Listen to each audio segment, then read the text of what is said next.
इतिहास लिखने के लिए कलम की नहीं, हौसलों की जरूरत होती है। और आज मेरे साथ एक ऐसी स्टूडेंट हैं जिन्होंने बहुत सारी चुनौतियों को कहीं ना कहीं अपॉर्चुनिटी में कन्वर्ट कर दिया। सो मैं आपको इंट्रोड्यूस करूंगी एक बहुत ही प्यारी लड़की से जो रोहतक से यहाँ पे है। So very warm welcome Nisha. Thank you ma'am.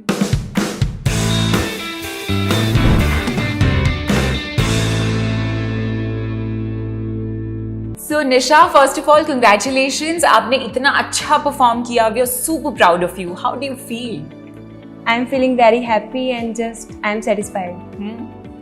Okay. So Nisha, if I have to talk about your family, मतलब फैमिली का क्या रोल रहा आपकी लाइफ में? किसने आपको सबसे ज़्यादा मोटिवेट किया ये अपने ड्रीम को अचीव करने के लिए? मैम, हमारी फैमिली पूरी कम्प्लीटली सपोर्टिव थी। हर एक मेंबर ने हर चीज़ का, मेरी हर छोटी बड़ी नीड का पूरा ध्यान रखा और हर टाइम पे मेरा सपोर्ट किया। जब भी मैं थोड़ा सा भी डीमोटिवेट होती थी तो सभी मेंबर्स मुझे मोटिवेट करते थे।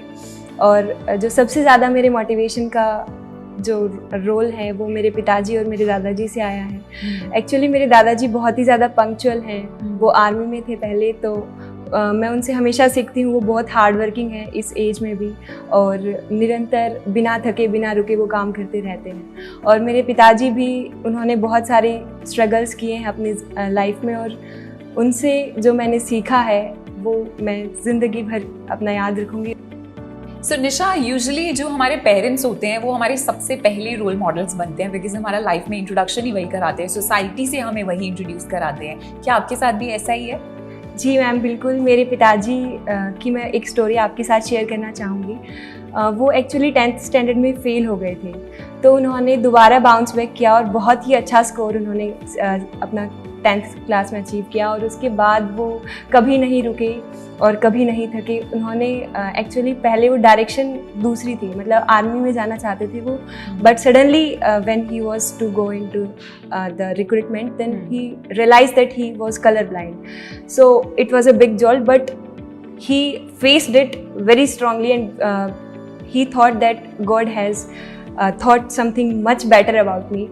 तो उन्होंने फिर कंप्यूटर सीखा और उन्होंने कंप्यूटर साइंस के साथ अपना हरियाणा में फिर वो फर्स्ट आए थे। उन्होंने जो कंप्यूटर का टेस्ट होता है उसमें, और फिर MD यूनिवर्सिटी में उनकी जॉब लग गई और आज वो बहुत सेटिस्फाइड है अपनी लाइफ से। और आज भी वो MA योगा कर रही हैं, जो बहुत ज़्यादा इंस्पायरिंग है। और मेरी मदर के बारे में आपको कहना चाहूँगी कि वो बहुत ज़्यादा अपने काम के प्रति डिवोशनल हैं और हर चीज़, मतलब चाहे उनको कोई भी प्रॉब्लम होती है बट वो अपनी ड्यूटी से पीछे नहीं हटती हैं। और अभी भी उन्होंने स्टडी रिज्यूम की आफ्टर मैरिज 10 ईयर्स के बाद। उन्होंने 12th की अपनी और उसके बाद BA करी और MA भी करी।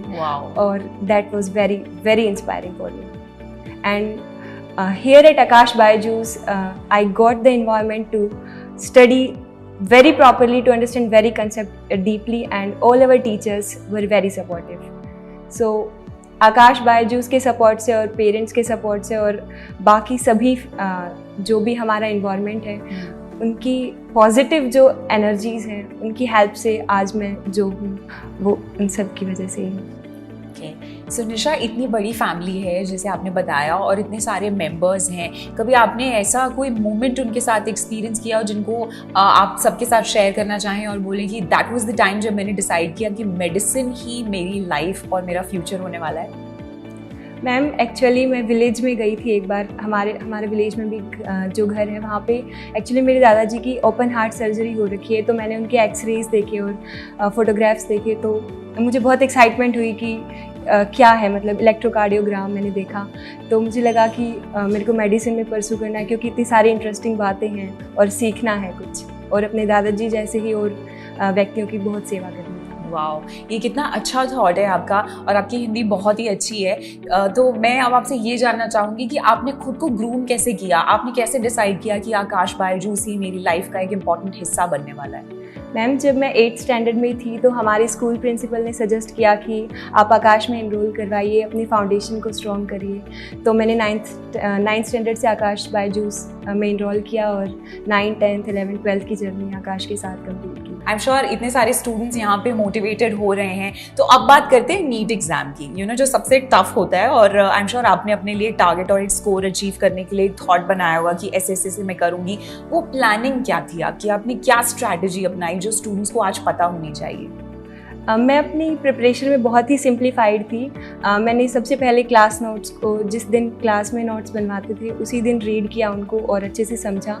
उसके बाद एनसीईआरटी से रीडिंग ली और फिर मॉड्यूल सॉल्व किए। बस मैंने इसके अलावा और कुछ नहीं किया। और जब हमारा कंप्लीट सिलेबस हो गया था उसके बाद हमें 11th में कैटलिस्ट रिसीव हुई थी, तो मैंने कैटलिस्ट कंप्लीट की और 11th और फिर 12th में कैटलिस्ट मैंने साथ साथ की थी और लास्ट प्लेट भी की थी।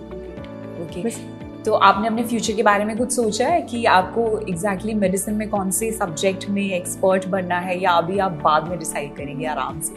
अभी मैम काफ़ी लंबी जर्नी है 5.5 ईयर्स की, तो उसके बाद मुझे श्योर हो जाएगा कि मुझे किस फील्ड में जाना है। Actually right now I am planning to go into either neurology और कार्डियोलॉजी। ओके, सो ये जो आपने डिसीजंस बनाए हैं, ये इसके लिए एक बहुत ही सीरियस माइंड की ज़रूरत होती है। लेकिन अब हम बात करते हैं रिलैक्सेशन की। जब आप बहुत ज़्यादा ओवरवेल्म महसूस करते हैं पढ़ाई के वक्त, आई एम श्योर आपने भी किया होगा कि अभी मैं थक गई और नहीं होगी पढ़ाई, तो उस टाइम पे आपने कैसे अपने आप को रियलाइज़ कराया कि ब्रेक लेना भी ज़रूरी है? आप क्या किया करते थे उस time?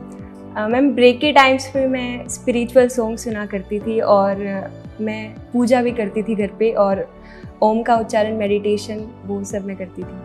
Wow, that's amazing. In fact mental health की जो बात होती है ना, वो बहुत ही इंपॉर्टेंट होती है। Every student must take care of mental health, और उसके लिए कहीं ना कहीं यहाँ पे निशा ने तो सॉन्ग सुने, स्पिरिचुअलिटी में उनका यहाँ पे इंटरेस्ट है। So any tip to all the students की ये मेरी लाइफ की जर्नी का एक लेसन है जो मैं सब लोगों के साथ शेयर करना चाहूँगी?